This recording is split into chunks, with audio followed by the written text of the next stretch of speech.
Daily Trust News Center, this is the News Hour. Tonight on News Hour,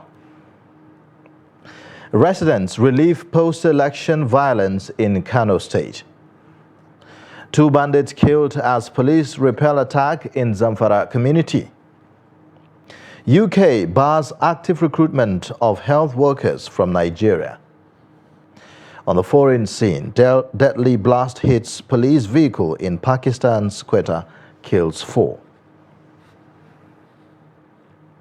Hello and welcome to the News Hour on Trust TV. I am Ayuba Ilya. Thanks for joining.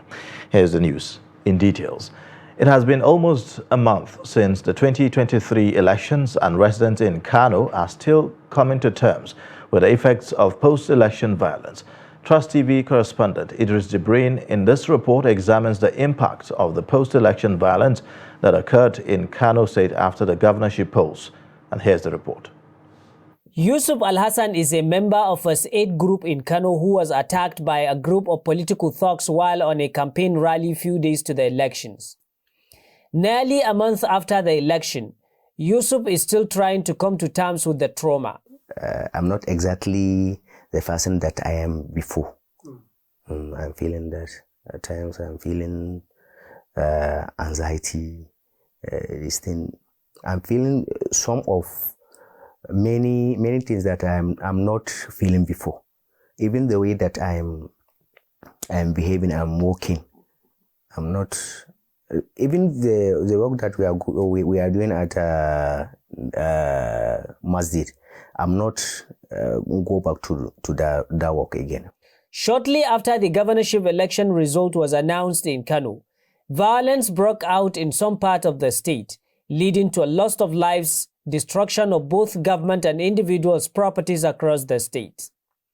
According to some Kano residents, although the post-election violence has not inflicted much damage on the society, but it shows weakness on the part of security agencies who were saddled with the responsibility of maintaining law and order. I believe there is negligence on the part of security operatives. They are saddled with the responsibility of protecting the lives and property of the people. If they had remained committed to their job, I think all these things wouldn't have happened. When several people were killed, many properties were destroyed, people's houses were burnt to ashes. I think the security operatives need to do much more than what they are doing right now. Although Kano State Police Command has recently confirmed the arrest of many political thugs who were involved in post-election violence, but residents believe that politicians are equally responsible for the violence. I think for us in our area, yes, there are crises, there are political crises. After the election was announced, violence happens there, and then I know 2 people were killed and another person was seriously injured and was taken to the hospital. So this thing have happened, and I believe politicians are partly responsible for this, because I see no reason why a politician will allow his supporters to go and be destroying people's properties even after the election was announced. Whether you are the winner or the loser, I think it's not good to do that. Elections are over, but not for people like Yusuf. Idris Jibrin, Trust TV News, Kano.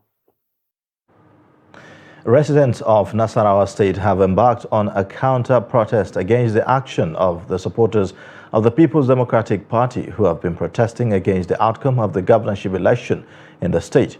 Abubakar Abdullahi, who monitored the protest, reports that the people across different faith and ethnic groups participated in the protest. The report is presented from our studio. The Nasarawa State residents who participated in the protest in their numbers expressed dismay and overactions they describe as an alien to the culture, norms and values of the people of the state. They said politics is not a do-or-die affair that will warrant people to be desperate to the extent going naked in the name of seeking justice, whereas there are appropriate avenues like the courts where they could seek redress. They maintain that since the election has been conducted and a winner announced, what should bother residents is what dividends of democracy can continue to enjoy, in addition to the peace the state already enjoys. Therefore, we are here to make a counter-protest, which is more of peace, in what has been taking place in the previous days by opposition party that have hired women to come and naked themselves here. That does not characterize a good terms of humanity, because it is unorthodox, unconventional, and to the dignity and principle of human existence. So after these elections that just happened on the 18th of last month, we were surprised to hear the fact that after the declaration of His Excellency as the winner of the elections, a group of women, mostly not from Nasarawa State, are taking over the streets of Lafia. They are not just taking over the streets of Lafia, but naked, with show of nudity. That is insanity. The protesters called on politicians to put the interests of the state above theirs through actions that will promote the good of the state rather than tarnishing its image. It will be recalled that a day after the Independent National Electoral Commission declared Governor Abdullahi Sule as the winner of the state governorship election, some women in black attire gathered at the People's Democratic Party Secretariat in Lafia, protesting the outcome of the election. Trust TV reports that the PDP women protest in Nasarawa State has continued unabated, thereby making another section of the state to commence a counter-protest with a resolve that they will only stop when the women stop protesting naked. The Bauchi State Police Command has arrested 7 suspected thugs from their hideouts in Magaji quarters. In a statement on Sunday, Police Public Relations Officer in the state, Ahmed Mohammed Wakil, said that the suspects aged 17 to 25 were apprehended with some dangerous weapons and alcoholic beverages. Their arrest, the police said, followed credible intelligence as well as collaboration with a quasi-security outfit in the northeastern state. According to the police spokesman, investigations reveal that the suspects belong to a notorious thuggery group, Sarasuka, known for terrorizing the city of Bauchi metropolis lately. Reacting to the arrest, the Commissioner of Police, Aminu Al-Hassan, urged parents and guardians to get acquainted with the activities of their children.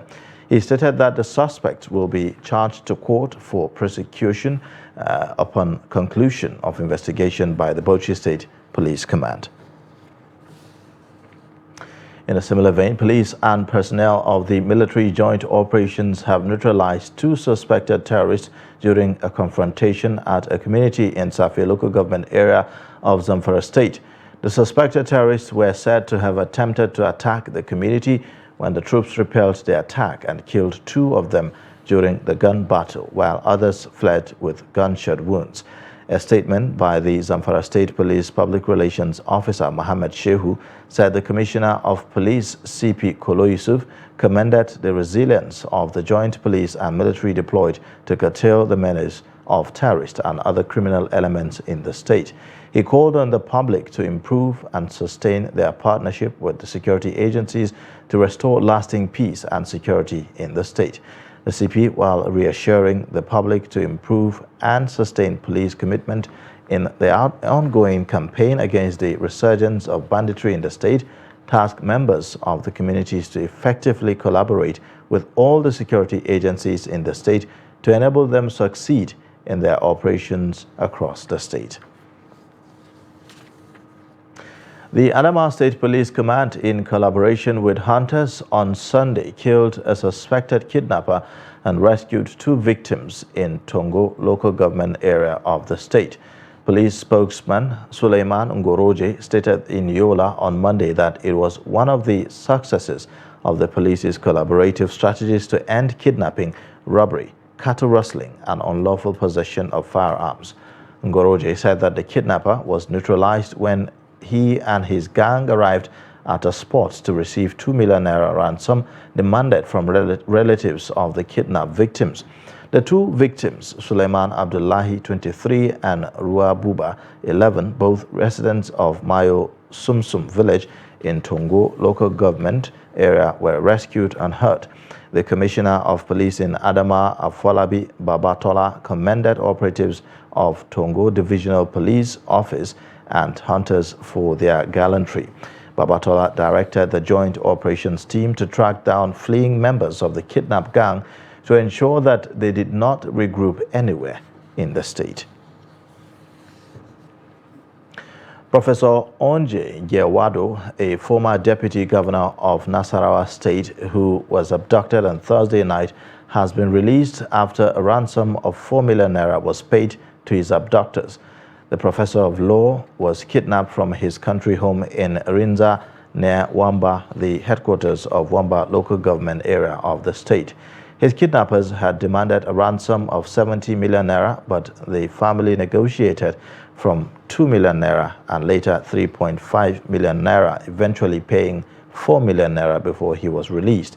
A family source said that the kidnappers collected the ransom near Mada Hills Secondary School in Akwanga with 200 naira recharge card, after which he was freed from their den close to the Angwang Chiawa, not far from the hills between Akwanga and Nasarawa Igong. It was gathered that the Professor Gyewado was taken back to the palace of the paramount ruler of Wamba Orie Rendre, Justice Lawal Musa Nagogo, upon his release. A former NUJ chairman and ex-commissioner of information in the state, Dogo Shamma, confirmed the release of the former deputy governor. The Osun State Police Command has arrested a man, Adebisi Muideen, for allegedly trafficking 4 teenage girls from Osun State to Kano State. Police said that the suspects invited the young girls for a birthday party at a hotel in Ile-Ife and gave them food and drinks, which caused them to sleep off. The girls woke up in Kano State en route Tripoli, capital of Libya, but 3 of them were able to escape miraculously in Kano and called their parents, who reported the matter to the police. 3 of the girls have been reunited with their families, but their whereabouts of the 4th girl was unknown at the time of filing this report. The Commissioner of Police in Osun State, Kehinde Longe, promised that the matter would be diligently investigated. The suspect, however, claimed that the girls willingly accepted to go to Libya to work. So after I reach Kano, I take 4 of them go meet Malame. So I heard over 4 of them give Malame. So after that, I tell them, I say, I want back home. Then say no problem. I buy food, buy everything. So suddenly I go back. I show my phone's ringing. 3 of them say they want back. Why you no tell me say you want back before I left from you? Then talk say, okay, I want back. Because this kind of work we say they want to do for that place. No. I say, I don't explain for you before I left from Ife. Why I do like this? Look at time. Look at time. Time don't go. If you come out now, if you go hand to police or something like it, better stay where you are.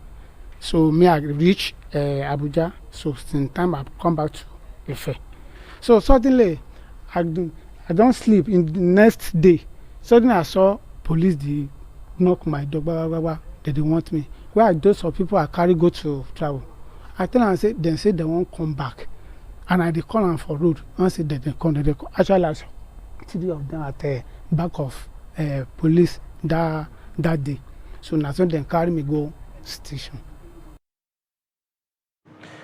The United Kingdom has barred active recruitment of health workers from Nigeria by health and social care employers in the UK.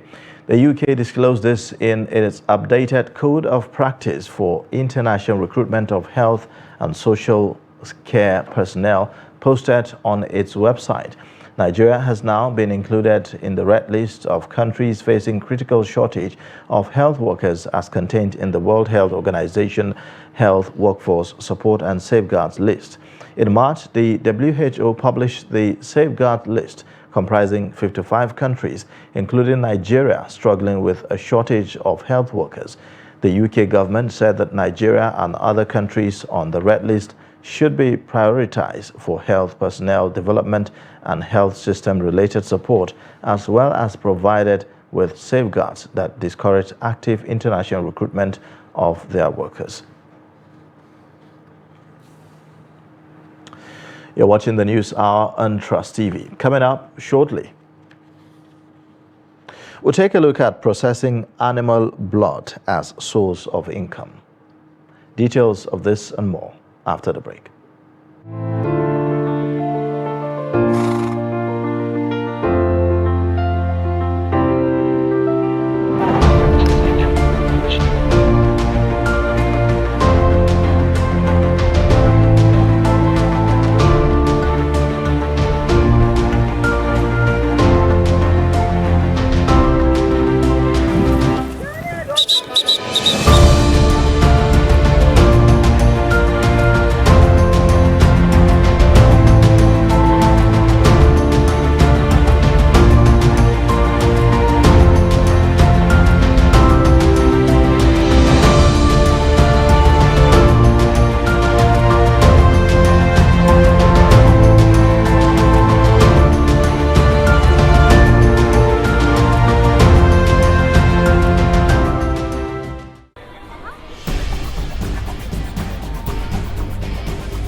documenting the Nigerian story.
Welcome back. You're watching the News Hour on Trust TV. Here's a look at the top stories again. Residents relieve post-election violence in Kano State. 2 bandits killed as police repel attack in Zamfara community. Moving on, now clergymen are urging the Christian faithful to emulate the lifestyle of Jesus Christ and let love lead as they celebrate the ascension of Jesus Christ to heaven. They made the call while preaching to their congregations on Easter Monday. Noel Samson has more. According to Christian doctrine, Easter Monday marks the day after Jesus Christ rose from the dead. Easter Monday is a Christian holiday in Nigeria and is typically celebrated with church services. It is a very significant date in the Christian calendar. When Jesus Christ rose up from the dead, that was on the 3rd day, which is to set an example like yesterday being Sunday.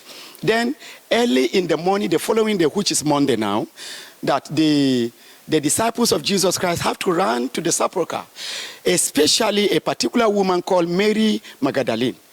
Mary Magdalene, she has to run to the sepulchre to go and check. So when she went there, she discovered that the tomb was empty.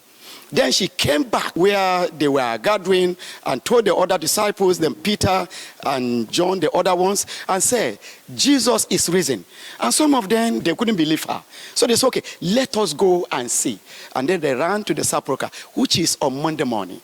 So when they went there, they really discovered that Jesus Christ has been risen from the dead. If there was no resurrection, I mean, the Christian faith would not even exist in the first place, because Jesus would have just been a man who lived, did a lot of good works and died, and that would have been it. But the uniqueness of it was that he died and he rose.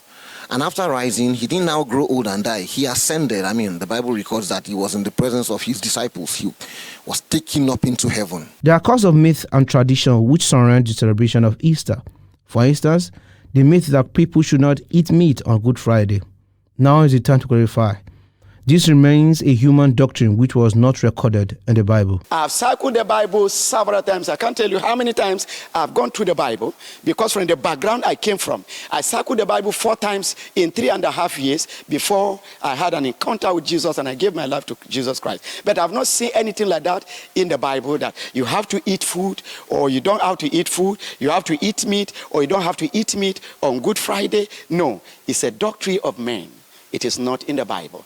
But the truth of the matter is that I am not pegging anybody, neither I'm pegging any ministry or pegging whosoever believe, because everybody has a free will to believe whatever they want to believe. During Easter, it's biblical. You can fast, you can eat meat, you can do whatsoever it is you want, as long as it's within the confines of Christian dictates. I mean, you are not infringing on another person's rights, and then you are not breaking the laws of the Lord. This Easter is significant, as it comes at a time of great bitterness, anger and diversion among citizens after recently concluded elections.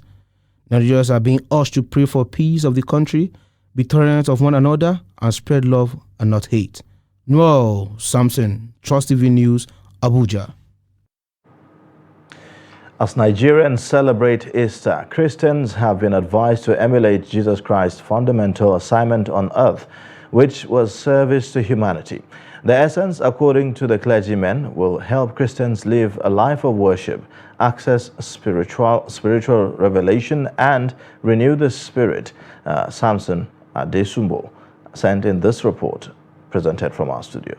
Jimen, Easter not only celebrates the resurrection of Jesus 3 days after his death by crucifixion, but for many Christian churches is the joyful end to the Lenten season of fasting and penitence.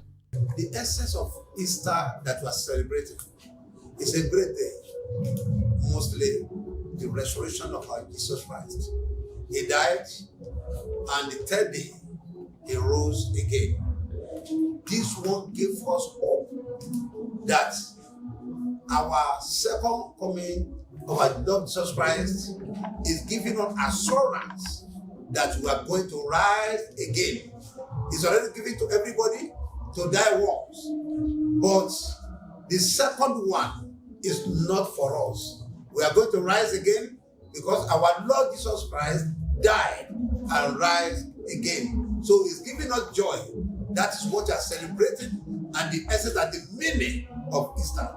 Beyond this, the clergymen believe this season is about humility and sacrifice, as Lord Jesus Christ humbled himself to come to the world, to give up his life for the salvation of mankind. The essence of Easter to all Christians is about humility. It's about sacrifice. The Lord Jesus Christ came into the world to sacrifice for us, for our salvation. And like the message we had today, he rose up from the dead. He went to preach to those that were dead. Even before he was born, he sacrificed for the living, he sacrificed for the dead. The central message of humility sacrifice resonates with the present mood in the country, where negotiations and compromise are needed to douse the tensions generated by the recent elections. Governor Maimala Buni of Yobe State has called on Nigerians to use the Easter occasion to pray for a successful and peaceful transition of power as Nigeria prepares for a change of leadership. Governor Buni stated this through his Director General, Press and Media Affairs, Mama Muhammad, in a goodwill message to the Christian faithful to mark the Easter occasion. He said it is important to internalize the values of love and sacrifice as reflected in the teachings of Easter at this period of our national life. The governor noted that the season is blessed as Christian faithful observed the Easter at the same time their Muslim brothers are observing the Ramadan fast. The governor called on religious and community leaders to always preach peace and peaceful coexistence among one another. Intending pilgrims who have made deposits for the forthcoming Hajj with the Federal Capital Territory Muslim Pilgrims Welfare Board have till Friday, April 21 to complete their Hajj fare payment, as announced by the National Hajj Commission of Nigeria. A statement by the Public Relations Officer of the board, Muhammad Lawal Aliyu, said the deadline is to enable the board comply with the deadline set by NACON for all states and the FCT in respect of payment of Hajj fares for this year. The statement explained that the payment of the balance by respective intending pilgrims will enable the board to establish its prospective master list for the trip, considering the time frame for the airlift of the intending pilgrims to the Holy Land. He disclosed that completing the amount as required will also enable the board to continue with other travel arrangements, as well as the deadline for the balance of payment to NACON. The spokesman emphasized that only those who made the complete payment by the deadline will be registered in the master list for this year's Hajj exercise.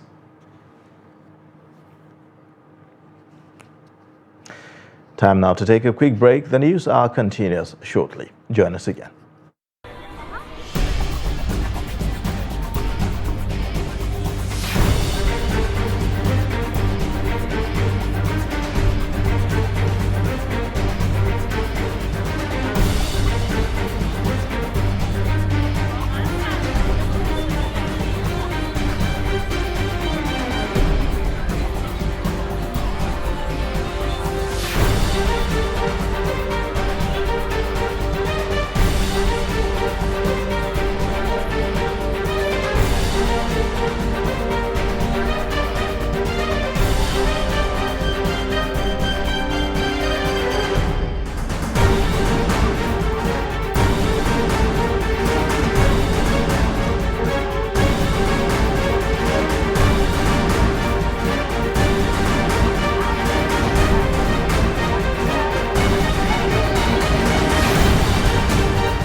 documenting the Nigerian story.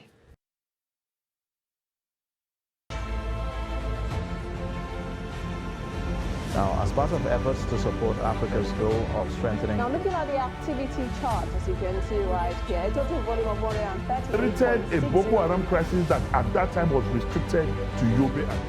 How secure are they? You can see security men with blood.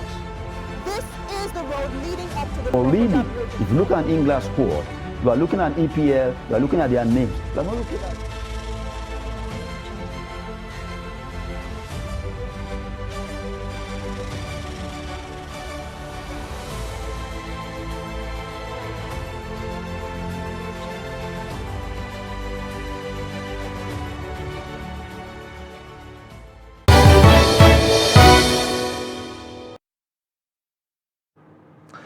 Welcome back from that break. Now, reward from Allah is a major motivation for fasting during the holy month of Ramadan. But beside the health benefit to their body system, non-Muslims who participate in Ramadan may miss the reward. Hamid Oyebade reports.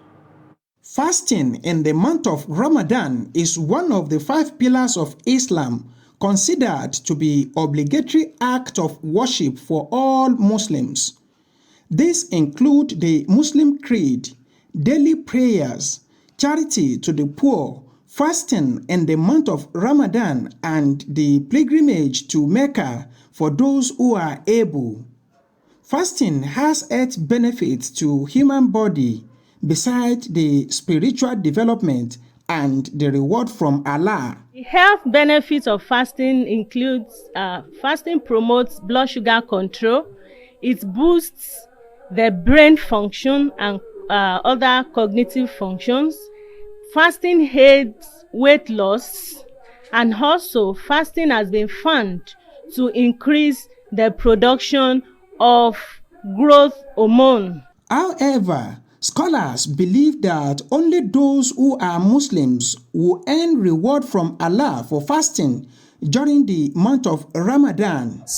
The Prophet says, he who fasts with faith and sincerity will get multiple rewards from Allah subhanahu wa ta'ala, and the acceptance of prayer is included among the rewards from Allah during the fast of Ramadan.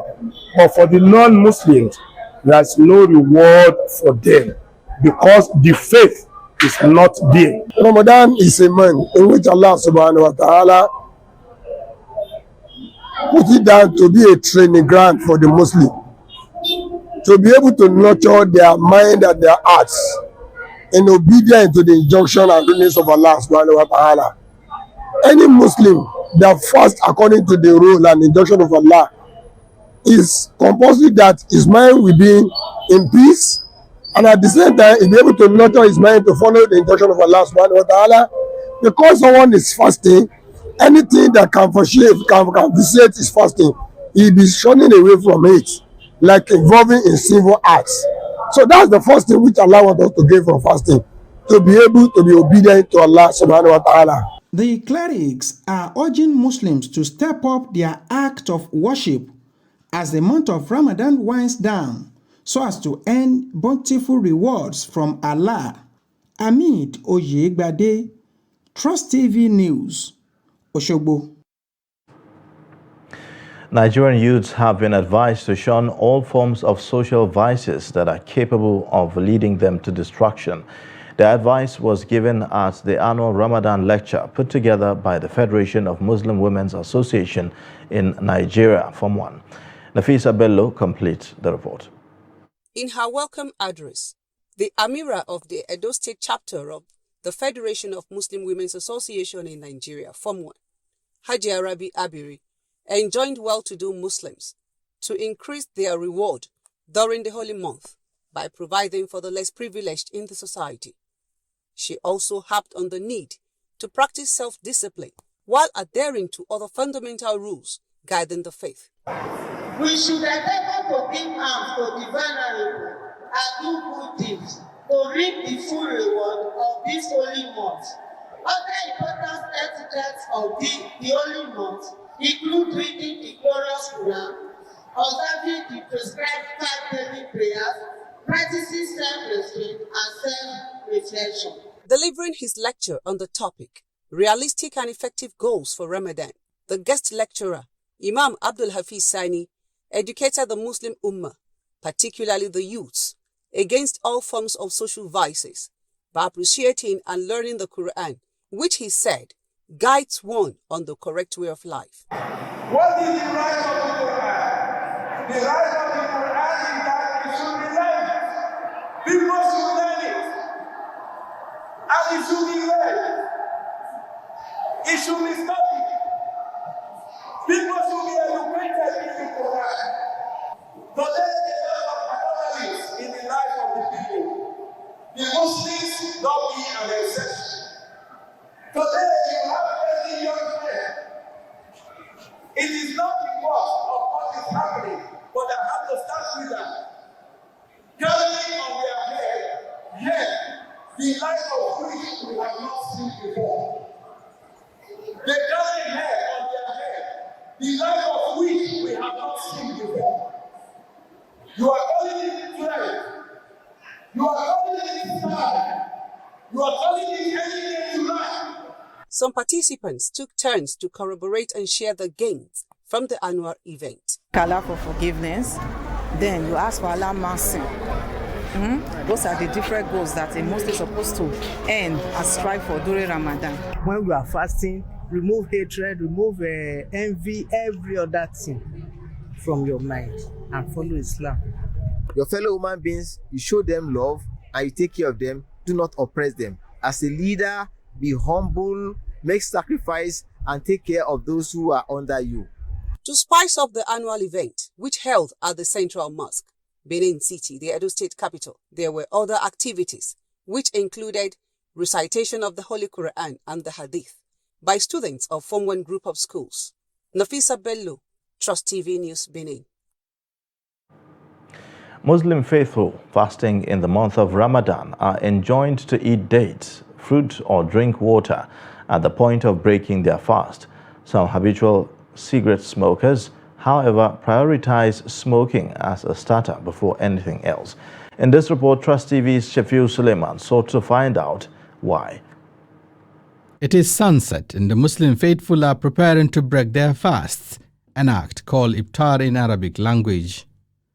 While it is a prophetic injunction to use dates or fruits, then water as a starter, these category of Muslims have another priority: cigarettes. If you allow me, I would have loved to smoke cigarette first before the interview because it's more important to me.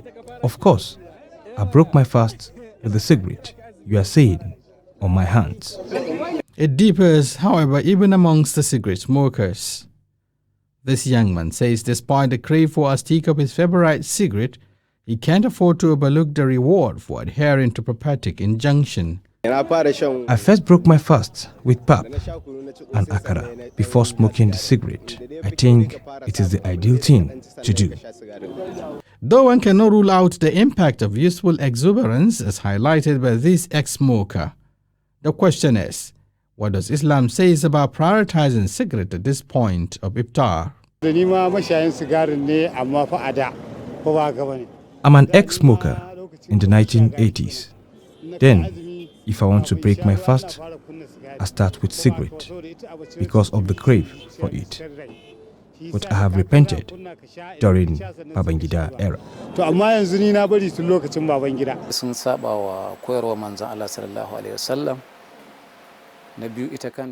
Doing so is contrary to prophetic teachings. Though initially there was no strong admonition against it, except that it is dangerous to health. Islamic scholars later found out that it is forbidden. Fasting in the month of Ramadan is one of the 5 pillars of Islam. It requires faithful abstinence from eating, drinking, and engaging in sexual intercourse, as well as other immoral acts from the sunrise to the sunset. It's an act of worshipping Allah. But beyond the bountiful reward, it also purifies the heart, mind and souls of the fasting Muslims. Shabir Suleiman, Trust TV News, Abuja. Now, one thing among the very many varieties of meals in Nigeria that a lot of Muslims consume during their iftar in the month of Ramadan is fruit. Now, during the period compared to others, fruit sellers say that they make more sales as demand almost exceeds supply. In this report, Trust TV's Ibrahim Ismail speaks to some residents of Gombe on their favorite fruits during iftar. Apple, banana, dates, and watermelon are some of the most consumed fruit by Muslims during iftar in Ramadan. Tumfure Market is one of the major fruit sales points in Gombe metropolis. Many residents who are fasting come here to buy fruit for iftar. I normally break my fast with some fruit like watermelon and other soft drinks before I take some food. I prefer watermelon and cold drink, then some food. I prefer watermelon and banana during iftar, while those who are fasting enjoy the health benefit of fruit consumption. Fruit sellers make more sales because of the high demand in the holy month of Ramadan. Da cikin azumi da kafin azumi, wani sa'in za ka yi cinikin da ya wuce kafin azumi, wani sa'in kuma za ka yi cinikin da ya wuce bayan azumi. Apart from stimulating appetite, fruit are attractive natural products to the people. According to medical experts, fruit have some health benefit, hence people are encouraged to consume them. Ibrahim Ismail, Trust TV News, Gombe. Youth in the Northeast have urged leaders at all tiers of government, administrators of economy, and leaders of thought across the country to prioritize issues of youth development. They are advising that making a larger number of youths more self-reliant will go a long way to attaining this objective. Trust TV's Adam Wima reports. The youth are the most affected dizzying rate of unemployment in the country, but there are numerous contributions by some youth leaders from the Northeast Zone to elevate the less privileged in the society.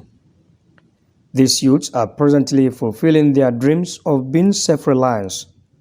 Today, we are all in a struggle for a better tomorrow, and we cannot secure the future by destroying the present. The instrument for achieving enduring advocacy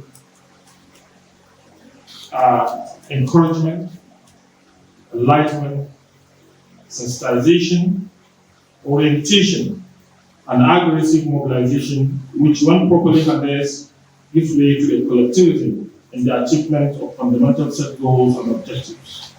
The role of this instrument of advocacy cannot be overemphasized.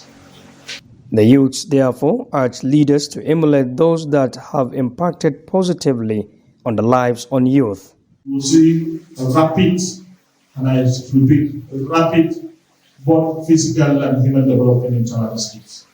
You will assure me that if somebody that believes in developing the capacity and the food structure, let me use this word, of the people he lives within.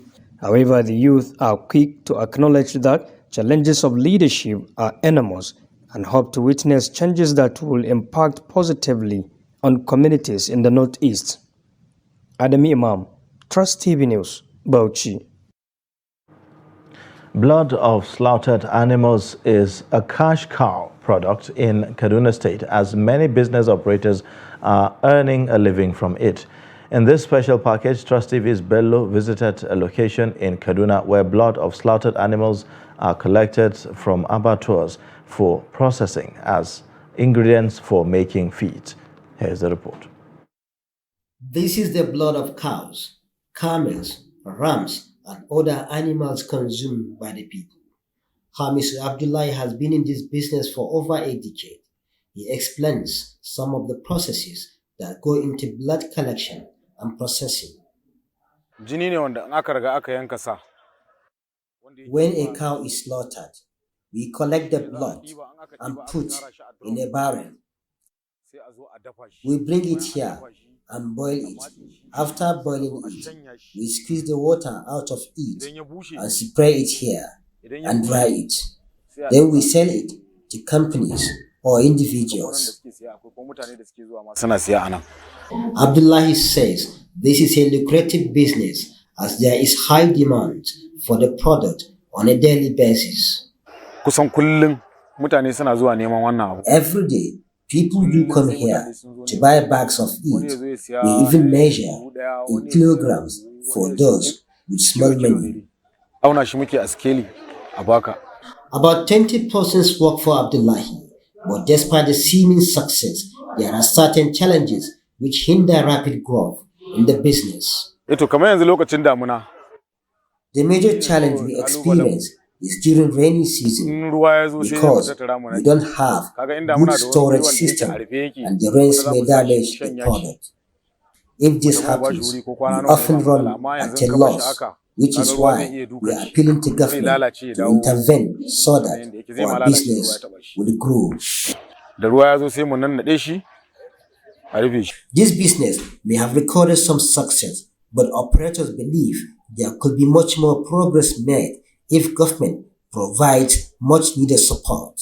An upside to supporting the growth of this sector would be the employment that will be generated for the teeming youth in the states. Bello Musa, Trust TV News Kaduna. You're still watching the News Hour on Trust TV. Time now for a quick break. The News Hour continues shortly.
Welcome back. You're watching the News Hour on Trust TV. And now on the foreign scene, at least 4 people have been killed after a bomb attack targeted a police vehicle in the western Pakistani city of Quetta. Spokesperson for Civil Hospital in the city, Wasim Baik, on Monday said that a police vehicle was targeted in the Kwandari Bazaar area of the city. Among the dead, 2 are police officials, whereas 1 girl and another civilian died, while 15 people were injured. Mita Khan, a police official present at the hospital, said that the vehicle targeted belonged to a senior police official who was on his way to one of the police stations. The senior official is unhurt, but his driver and gunman died in the attack. Senior Superintendent of Police spokesperson Zohaib Monshin Baloch said that the initial investigation revealed that 4 to 5 kilograms of explosive was placed on a motorcycle which was detonated by the remote control. The Balochistan Liberation Army, a separatist group, claimed responsibility for the attack. A Palestinian child has been killed by Israeli forces in Akwebet Jabba refugee camp in Jericho as a settler marched to an illegal outpost near the occupied city of Nablus, brought more violence to the West Bank. Muhammad Faiz Balhan, who was 15 years old, was shot in the head, chest and stomach on Monday. The Israeli military said it had been operating in the Jericho's Kabat Jabbar refugee camp in an attempt to apprehend Palestinians it suspected of attacks against Israelis, adding that its forces had responded to being fired at by the suspect. The incident comes as the Israeli army got thousands of Israeli settlers marching to the abandoned illegal outpost of Eviatar to call on the Israeli government to legalize the outpost and denounce the increased attacks on settlements in recent weeks. Thousands of settlers led by ministers in Israel's far-right government have taken part in the march, heavily protected by Israeli forces who closed the march path to Palestinians. Although confrontations were still reported, with at least 2 Palestinians injured by rubber-coated bullets and dozens of others treated for inhaling tear gas. And in sports news, Lobby Stars continued their impressive run after the dazed visiting Abia Warriors 2-0 in their Week 13 match played on Sunday in Jos to stay top of Group B of the 2023 Nigeria Premier Football League abridged season with 23 points. Abia Warriors, who had suffered a humiliating 1-5 loss at Bayelsa United, wanted to make amends for the scandalous defeat, but Lobby Stars proved a hard nut to crack as 2 first-half goals off the boots of Umar Abba and Joseph Atule piled more misery on the visitors. Abba found the opener in the 18th minute when he benefited from an Atule's tailored pass, and after 21 minutes, Atule, the supplier turned scorer, when he doubled Lobby Stars' lead with a well-taken goal to end the encounter at 2-0. In other Group A matches, second-placed Rivers United forced Niger Tornadoes to a 0-0 draw to keep pressure on leaders Lobby Stars, just as Sunshine Stars were also held to a 1-1 draw by Enugu Rangers in Akure. Meanwhile, in Group A, former African champions Eimba defeated visiting Plateau United 2-1 to leapfrog them into the 3rd position on the table. Gombe United turned back El Kanemi Warriors 1-0. Remo Stars forced 3SC to a 1-1 draw in the Southwest Derby in Ibadan, just as struggling Nasarawa United forced Aqua United to a 2-2 draw at the Nest of Champions in Uyo. Now, before we go, here is a look at Akika. Rebuilding coral reefs are important because they serve as houses for fish.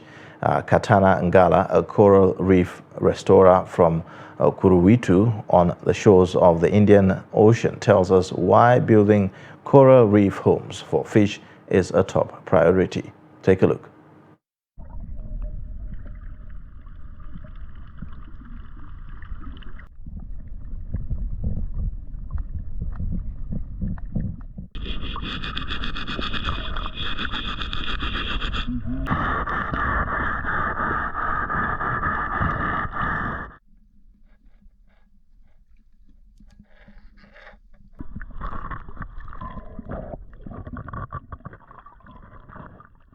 You have to look the coral, the way the coral is growing.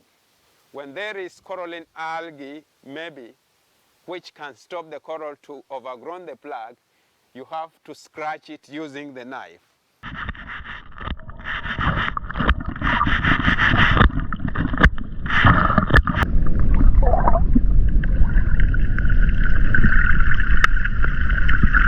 Climate change, it is affecting the coral reef, because you know when there is a lot of warm in the sea, also it affects coral because the coral starting to lose the cell or the tiny algal cell.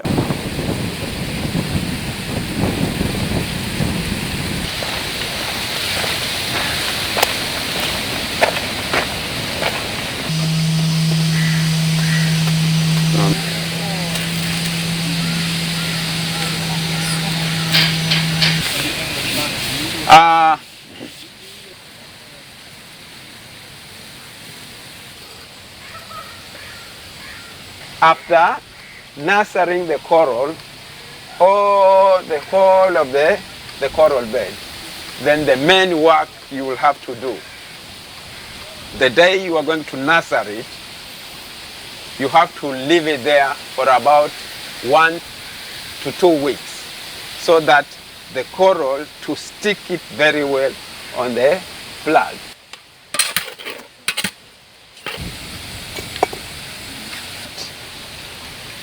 The day that we are going to do our planting on this structure, then more fish are being attracted.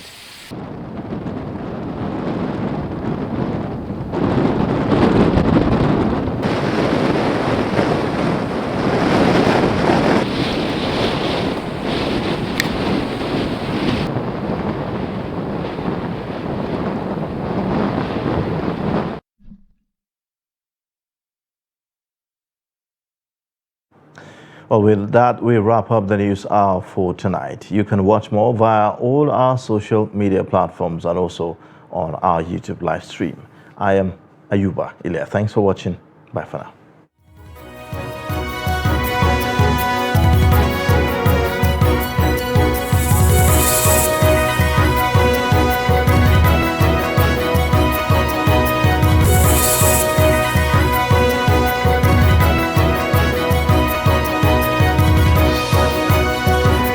From the Daily Trust News Center, this is the News Hour.